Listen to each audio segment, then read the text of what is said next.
کسان چې چا د نبوت دعوې کړي په تاریخ کې به دروغ.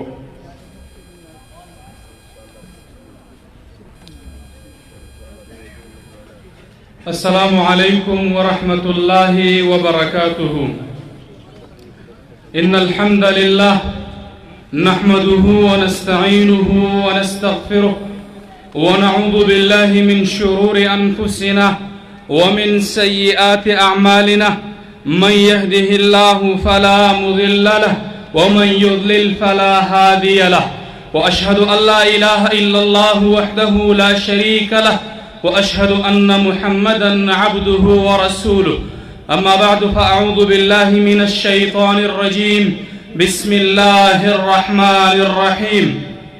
ما كان محمد أبا أحد من رجالكم ولكن رسول الله. ډیرو عزتمندو مشرانو کشرانو د پتوړ غیرتمندو پښتنو علماو، الله رب العالمین مونږ دلته په ډیر عجیبه او یو عظیم الشان مجلس کې راجمع کړي. ډیر خلک داسې دي چې هغوی ته الله رب العالمین توفیق نه دی ورکړی چې هغه راشي دلته د علماو خبره واوري، دلته د قرآن او د حدیث خبره زده کړي، دلته د الله او د هغه د رسول وینا واوري او هغه بل ته وښایي. محترمو، الله رب العالمین چې دنیا پیدا کړې د یو مقصد دپاره پیدا کړې. دغه مقصد الله رب العالمین په سورة الزاریات کې فرمایي چې اے خلکو وما خلقت الجن والانس الا ليعبدون. دا خلق انسانان پیریان دا انسانیت چې ما پیدا کړی دی، دا زنده سر الله وایي چې ما پیدا کړي دي. دا ما عادي نه دي پیدا کړي، ما مقصد له پیدا کړي دي. الله وایي مقصد سره الا ليعبدون، بندګۍ نه مې پیدا کړي دي چې زما بندګي به کوي، ما ته به سجده لګوي، ما ته به اواز کوي، زما نه به منښته کوي، زما په نوم به ورکړه کوي، او هغه څه چې زه ویم هغه به یې کوي، او هغه څه چې زه یې د څه نه منع کوم د هغې نه به منع کېږي. د دغې مقصد دپاره الله رب العالمین انبیا رالیږلي، د هغوی دا ذمهواري وه د آدم علیه الصلاة والسلام نه واخله تر سید الاولین والآخرین محمد رسول الله صلی الله علیه وسلم پورې د ټولو یوه ذمهواري وه، یوه ډیوټي وه. هغه دا چې ای خلکو، ای پیغمبرانو، ای د الله استازو، دا خلک راوبلئ د الله لارې ته، د الله وحدانیت ته، یوې خبرې ته چې نشته لایق د بندګۍ صرف الله رب العالمین دی. بیا د نبوت سلسله په الله رب العالمین په محمد رسول الله صلی الله علیه وسلم باندې ختمه کړه. خو دغه ترتیب د خلکو د اسلام دشمنانو د دین د دشمنانو دا جاری و، د اسلام خلاف کارونه کول، سازشونه یې کول. نو دا یې وکړل چې د محمد رسول الله صلی الله علیه وسلم نه وروسته دوی دعوې د نبوت وکړې، د رسالت یې وکړې چې یاره نبوت په محمد رسول الله صلی الله علیه وسلم باندې نه دی ختم شوی، دا نبوت جاری دی او نوي نوي خلک، نوي نوي چهرې، نوي نوي فتنې دا مخې ته راغلې او دغه سلسله د رسول الله صلی الله علیه وسلم د زندګۍ نه شروع شوه. تر اوسه پورې هم دغه سلسله د اسلام خلاف قوت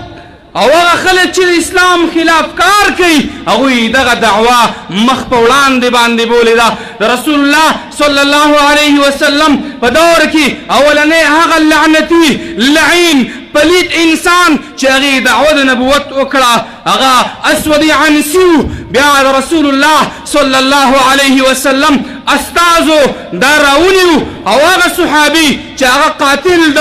حمزه رضی الله عنه، وحشي رضی الله عنه، هغه په نیزه باندې وویشتو او مردار یې کو. د هغې نه پس بیا بل لعین بل مردار هغې د نبوت دعوه وکړه چې هغې ته مسیلمه کذاب ویلی کېږي. دا هم د رسول الله صلی الله علیه وسلم استازو داغی ملګرو مردار کو مرتد د دنیا لاړو داغی نه پس بل لعینا مردارا پلیتا زنانا چې هغه راولګېده او نبوت دعوه وکړه چې داغي سجاح بنت حارث نومو هغې په اخر عمر کې بیا توبه ویستې وه خو دغې لعنتي ښځې په خپل علم باندې په خپل فقاهت باندې او په خپل بلاغت باندې دا تکبر کړی او د رسول الله صلی الله علیه وسلم د رسالت او د ختم نبوت نه انکار کړی بیا دې توبه وویسته همدغه رنګې د اسلام په حالت کې دا بیا وفات شوې ده د هغې نه پس بل کذاب بل لعنتي حارث کذاب دمشقي ورته ویلی کېږي دې د نبوت دعوه وکړه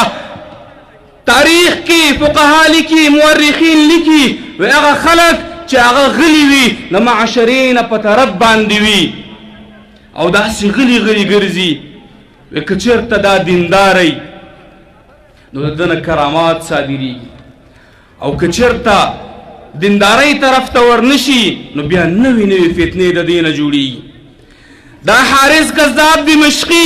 دا راولګېدو د نبوت دعوه وکړه او دې سره جادو داسې جادو چې د هغې په وجه باندې به کله د لاس اوبو ته وردننه که هغه به د اشرفیو نه د سرو زرو نه ډکېدو نو په ځان باندې باور شو چې یاره زه خو همسه یم او جادو ورسره د جادو په ذریعه باندې به خلکو ته ویل چې راشئ خلکو د دمشق په دې هوا کې تاسو ته زه ملایکې ښیم خلک ناپوه یو د علم نه لري د دین نه لري په دوی باندې اعتماد وکړو د اعتماد په ذریعه باندې دا خلک د دین نه واوړېد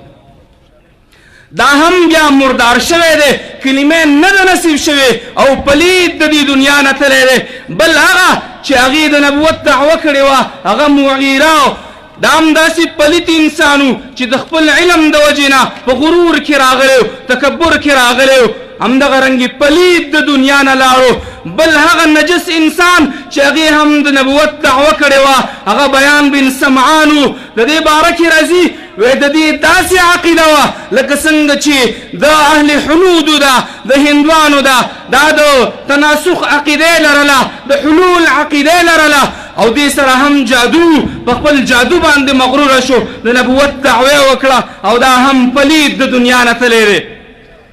بل هغه کس چې هغې د نبوت دعوه کړې وه هغه صالح بن طریف و بل هغه کس چې هغه د نبوت دعوه کړې وه هغه اسحاق اخرس و د دې وجې نه ورته اخرس وایي چې دې د مسلمانانو په یو مدرسه کې 10 کاله تیر کړي او په دغې 10 کاله کې دې خبرې نه وې کړې خلکو دا ګمان شو چې دا سړی ګونګی دی خو کله چې عبور حاصل کو د مسلمانانو په دین باندې همدغه رنګې د یهودو او د نصاراو په دین باندې د هغې نه پس بیا د نبوت دعوه وکړه او دا هم مردار د دنیا نه تللی دی بل هغه چې هغې د نبوت دعوه کړې وه هغه استاد سیس هغه سړی چې دا د ایران سره تعلق ساتي د ایران د خاورې نه راوتی دی هم د نبوت دعوه کړې وه په خپل علم مغروره شوی او مردار او پلیت د دې دنیا نه تللی دی بل هغه چې هغې هم د نبوت دعوه کړې وه علي بن محمد خارجي چې دی هم د نبوت دعوه کړې وه او دا اصل کې د هغه فرقې سره تعلق و چې هغه د خوارجو فتنه وه همدغه رنګې د خوارجو فرقه وه او د نبوت دعوه وکړه خو بیا دا هم روغ د دنیا نه دی تللی مردار شوی دی بل هغه چې هغې نوم مختار بن ابو عبید ثقفي چې دا د مشهور صحابي جلیل القدر صحابي ابو عبید بن مسعود زوی خو چونکې نااهله بيدینه او مغرور نو د دې وجې نه د نبوت دعوه وکړه او هغه فساد چې دی کړی دی د حسن رضی الله عنه په شهادت کې خلک په شهادت باندې رسولی دي د هغې نه پس خلک د ده سره ملګري شو د دغې ملګرتیا د وجې نه غرور کې رالی تکبر کې رالی لوی ځان کې راوسته دعوه د نبوت یې وکړه خو بیا وروسته صحابه